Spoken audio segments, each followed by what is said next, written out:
হাদিসে এসেছে আল্লাহর হাবিব সাল্লাল্লাহু আলাইহি ওয়াসাল্লাম বলেন, যে ব্যক্তি রমাদান মাস পেল কিন্তু তার জীবনের সমস্ত গুনাহকে মাফ করাইতে পারল না, তার মতো হতভাগা, তার মতো কপাল পোড়ায় পৃথিবীর জমিনে আর কেউ হতে পারে না। এই জন্য আমরা যদি আমাদের জীবনের সমস্ত গুনাহকে মাফ করাইতে চাই, আমাদের সমস্ত মিস্টেকগুলোকে যদি আমরা মাফ করাইতে চাই, তাহলে এই রমাদানে আমাদের জন্য বেস্ট সময় হচ্ছে দুইটা মুহূর্ত।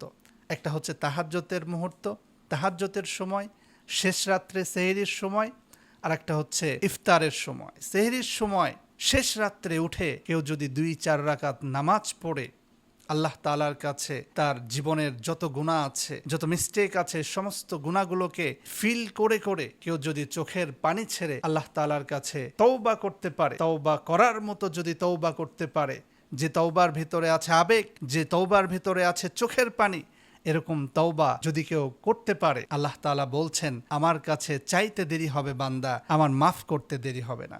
এই জন্য সেহরির সময় আমরা প্রতিদিন উঠে দোয়া না করে আমরা কোনোদিনও এই সময়টাকে আমরা হাতছাড়া করব না। আমরা প্রতিদিন চেষ্টা করব যতটুকু সম্ভব আমরা আল্লাহ তাআলার কাছে ক্ষমা প্রার্থনা করব, আমরা বেশি বেশি ইস্তেগফার পড়ব। আরেকটা মুহূর্ত হচ্ছে ইফতারের মুহূর্ত। আমরা অনেক ধরনের খাবার, অনেক রকমের খাবার সামনে নিয়ে, ইফতার সামনে নিয়ে আমরা বসে থাকি, কিন্তু আল্লাহর হুকুমের জন্য আমরা অপেক্ষা করি কখন মুয়াজ্জিন আজান দেবে তখন আমরা খাবারটা খাবো।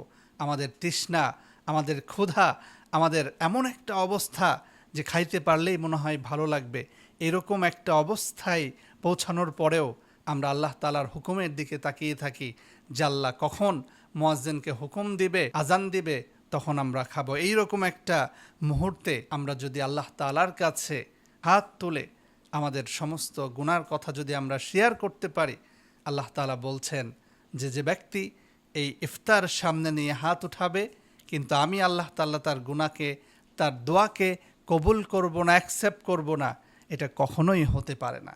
এই জন্য প্রিয় ভাইরা, আমরা সকলেই চেষ্টা করব যে আল্লাহ রসুল যে বলেছেন যে ব্যক্তি রমাদান মাস পেল কিন্তু তার গুনাহকে মাফ করাইতে পারল না, তার মতো হতভাগা কপাল পোড়ার কেউ হতে পারে না, এই কাতারে যেন আমরা না পড়ি। আমরা এই 2 মুহূর্তে যদি আল্লাহ তাআলার কাছে দোয়া করতে পারি, মাফ চাইতে পারি, ক্ষমা চাইতে পারি, তওবা করতে পারি, তাহলে ইনশাআল্লাহ আল্লাহ তাআলা আমাদের সমস্ত গুনাহকে মাফ করে দিয়ে আমাদেরকে নিষ্পাপ বান্দা হিসাবে কবুল আর মঞ্জুর করে নেবেন।